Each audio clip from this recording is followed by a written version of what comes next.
All right, in ZBrush, a common technique when doing hard surface modeling is to take advantage of the ZBrush polygrouping mechanisms.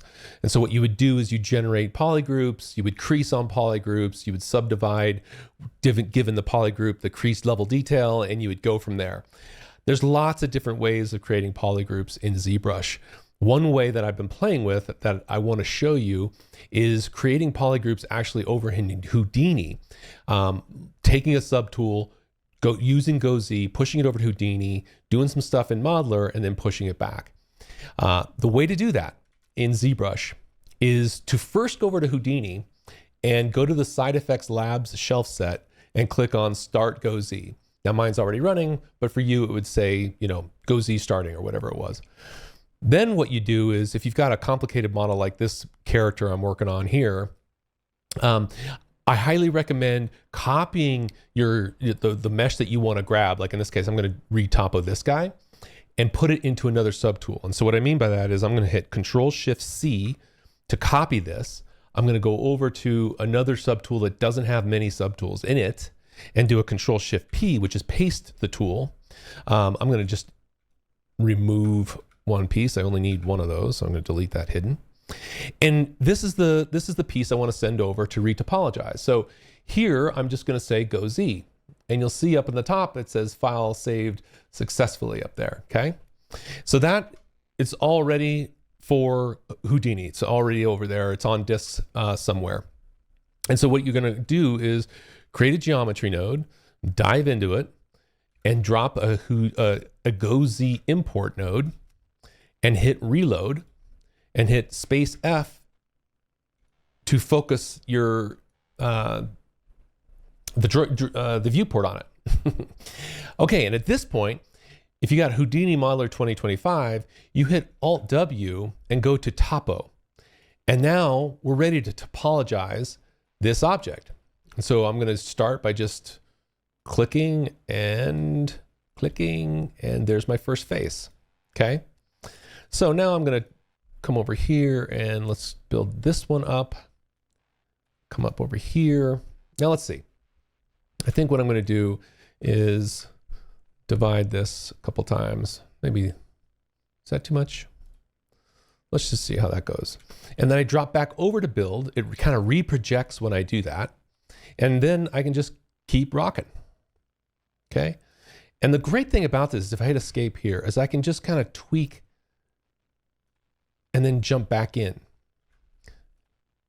fast. And it allows you to, just really kind of just get going, and everything's being projected for you. I'll grab this, and it allows me to just tweak points or edges fairly quickly. And like this, I'm going to just pull these over just a little bit, give me a little bit more ability to kind of go around. So now I'm going to just kind of build this side out. And I'm just kind of quickly doing this. And you don't have to, I'm not going to get too precious with it. I'm just going to drop a few here.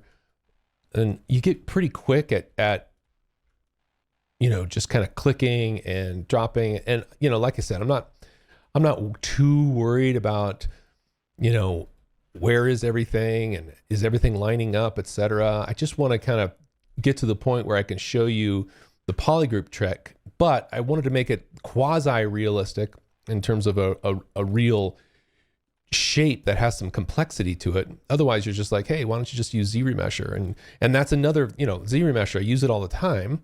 And that's another way of getting these shapes in place. But sometimes I want more control. I want to be able to really dial it in like this. I'm kind of, really taking some time to get a low poly mesh that I can then turn into a high poly mesh back over to ZBrush once I establish my my polygroups here. So bear with me while I build this out a little bit more. And you can really go pretty quick. So I'm just going to do this, set this up. Okay. And see right there, I hit escape, and now I can hit W and go back into build.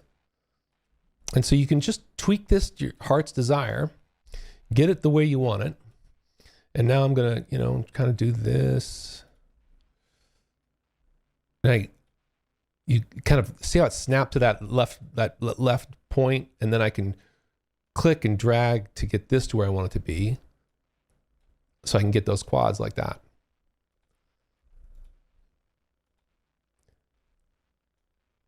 Okay. All right, let's do a couple more things.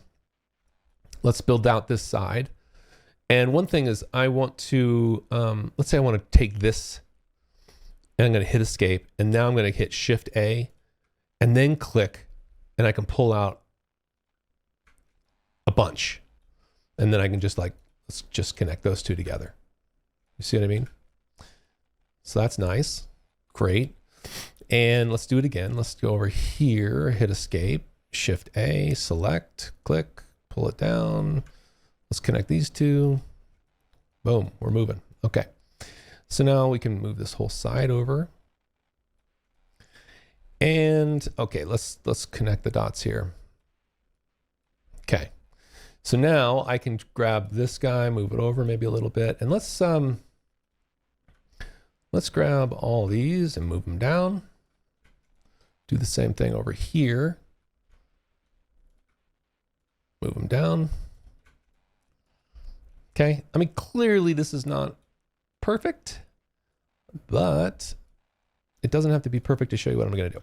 Okay, let's say we're good, and this is the Retopo. Okay, I won't do the rest. Now what you can do is you select Topo again. Now watch my network window there. I select Topo again, and now all my construction history is stashed, and I'm left with this one part here. But now I want to do some further modeling and take advantage of Houdini Modeler's a couple of the other features. And for instance, I'm going to switch over to faces, and I'm on the laser pointer here. I'm going to select these folks here, and then I'm going to drop a construction plane, and I'm going to put it, say, right here. Okay. And now that the construction plane is nailed down, I'm going to go Alt+F and Auto Flatten. So now this is perfectly flat based on where I put that construction plane. Okay. So now I'm going to do the same thing, except I'm going to do it on this top part here, just the top part. Basically selected half the model that I didn't want. Okay. So then with that construction plane again, and again, it's down there, I'm going to move it up a bit. Actually, I'm going to move it up by holding V and snap it here on that point. So I basically moved it up. And at this point, I'm going to auto flatten right there. So now this is flattened with that. Okay. Which is cool. Okay. So now let's say this is looking this is good. This is what I want to do. Now I hit Alt+C and I set the color. And see the color of that one group is that. So now if I come over here, and basically what I want to do is I want to set a different color per group where I want to basically create a crease. So imagine I'm going to go back into ZBrush. I'm going to say crease at the polygroup edges. So wherever there's a change in polygroup, create a crease. Now here, I'm just going to do that, set that color. And so I think this is all I need to do. Now, here's what I did have to write one piece of code, and I created an HDA for it. So what I can do is I can go ZBrush, create ZBrush polygroup from primitive color.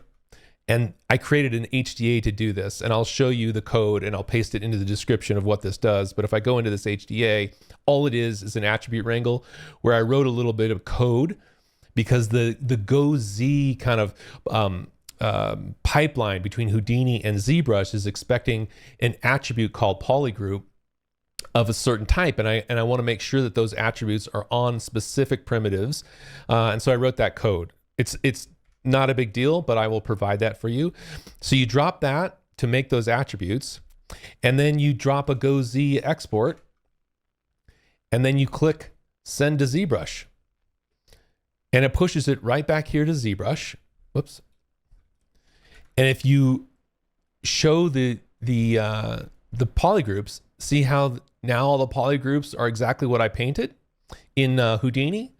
And the cool thing here is that if you say crease polygroup, and this is under tool geometry crease PG, I've just got it in my custom UI.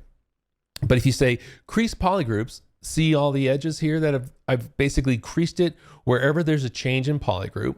And then what I'll typically do is I will crease, I'll say the crease level, I only want to take it 1, which means I can subdivide this once, so Ctrl D to subdivide. And if I do it again, it won't keep the crease. So this way I can get a kind of a soft bevel, right? So that's pretty cool. Now, if I didn't like that, say I undid that, undo, and I want that to crease, I actually want a harder, sharper crease. So then there you go. It's a little tighter. And then what you do is you just copy this, Ctrl+Shift+C, go back over to your main model, Ctrl+Shift+P, and there it is. I just put it right back in. I'll hide the original. And there's the retopoed subdivided mesh back into my main model. Okay? Clearly, that's not exactly what I'm looking for. I've got all these holes, but I just wanted to show you the basic flow. I hope that helps.